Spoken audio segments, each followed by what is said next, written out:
So this aura is formed up from a very, very early stage and begins to collect into it everything that we later call ourselves. Because we are not our arm or our leg or our beautiful hair. We are the sum total of what we've thought about, the choices we have made, what is processed through us. Just like you eat an apple, the body takes what it needs and gets rid of what it doesn't need. Also in the energy levels, we're breathing energy in, you know. The energy goes in and the energy goes out. Now it can be oxygen, but it can also be energy that comes in and goes out. It comes into different centers of energy throughout the system.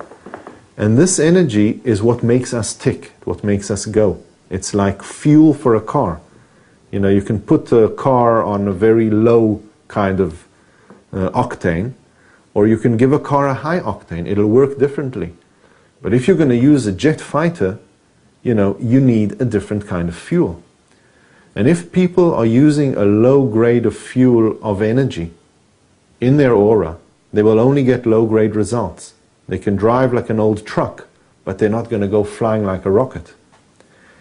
When a person begins to understand they have an aura and begins to understand the meaning of it, then there's a whole area of practicalities of what can be done with it.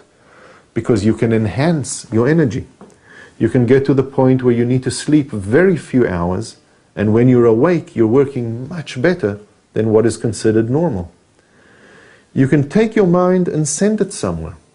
You can be in contact with people although they are far away. You don't need the cell phone or the internet. Now these things used to be very natural with people, and it seems that in the last few centuries we're losing these abilities. I do lectures sometime, and I speak about the aura and I show pictures, and people say, okay, so we see that the physics can prove it, we see that cameras can photograph it, we see that the medical world is using this. What do we need to know? Why do we need to know? What is it good for? What can we do with this? Now I'll give a very simple example, because even our hands have electrical currents. Yeah, you can measure, you can put your hands, I've done this for the doctors, I put the hands, and they can see that there's electricity running through. And I can change it, I can make it more or less. And they look at it and they say, how are you doing it? And I say, well, I'm changing my energy levels. Now everybody can do that if they decide it's something that they want to do. Now everybody's got an aura, if they know about it or if not. Everybody's got an aura. If you go into a place and there's nobody in the room, but you get a kind of sensation in that room of something's agitated or something feels a bit weird here, yeah, and it's not anybody there. It's just a feeling you get. You're picking it up in your aura. If you meet a person you've never met before and you just feel so comfortable with them, it's something in the energy. People say, why do I need to know about this aura? And I say, listen, people want to live their life to the fullest. I mean, don't you want to really get everything out of your life? You really want to fulfill what you can do. There's so much more you can do. I mean, why not? It's like buying a good video camera with all the latest things and just using it, I don't know, to put it as a paperweight. You know, why shouldn't people use their potential? So I'm asking, you know, okay, so what is this aura thing, or what to do about it? Now the basic thing is that everybody takes a shower and brushes their teeth, but who cleans their aura? The aura gets dirty. I mean, if you take a glass window and you look through it, when it's brand new, it's clean. Come back a year later, there's cobwebs in the inside, there's bird droppings on the outside, there's dust.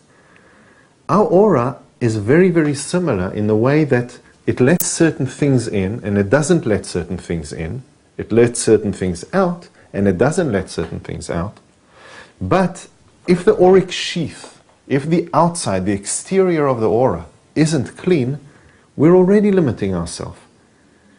Now, if a person is a very tense person, they're sitting in a job, they've got to deal with 10 telephones going at the same time, and they've got a deadline, and there's stress, you begin to see it in the aura. You can actually see these brownish kind of colors appearing just in this area here. Now, If it isn't taken care of, you come to the same person a few months later, a few years later, and it's already physical, and they get an ulcer.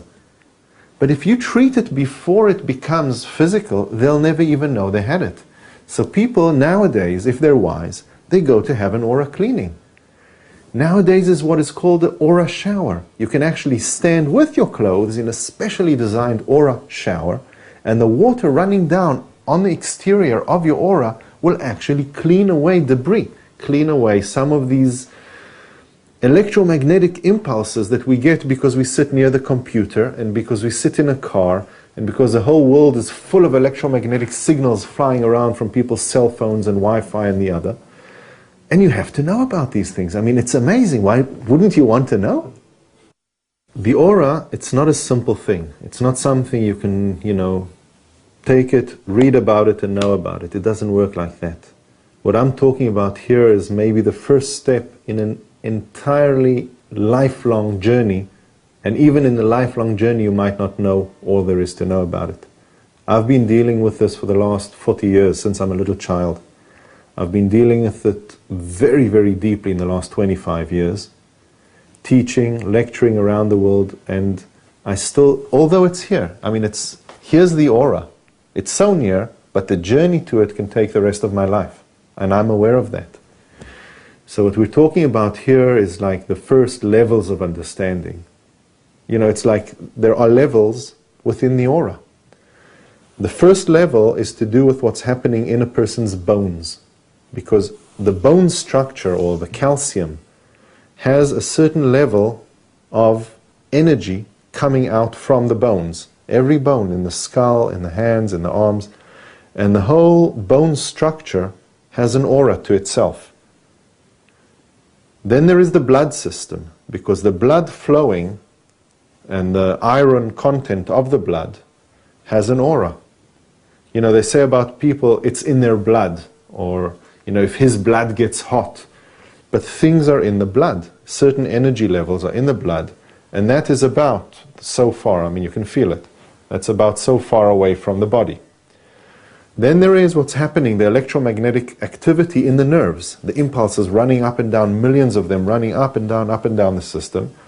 And the impulses in the nervous system, they also have an aura. And these auras are one inside the other, and your thoughts are inside it, and what you're feeling is going on in it, and the beating of the heart is in there, and the working of the kidneys is in there, and everything is going on at the same time, and it's absolutely amazing. Now, a person can have a certain problem in the level of the blood, of the aura, and a few years down the line, it'll be a result in leukemia. And people don't make the connection.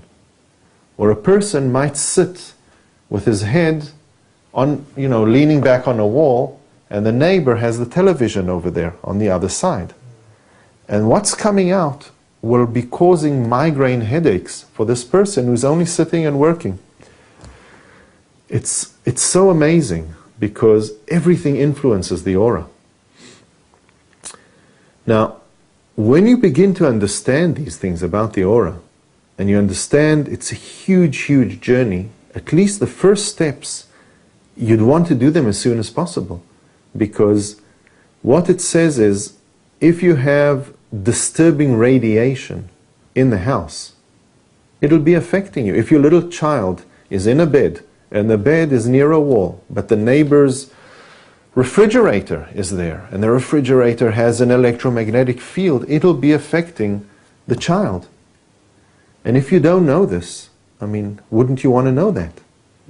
Then, of course, there is the fact that anything you do again and again and again on a constant basis at a certain level in the aura, it'll imprint itself again and again and again. Now, you will call it at a certain level a habit.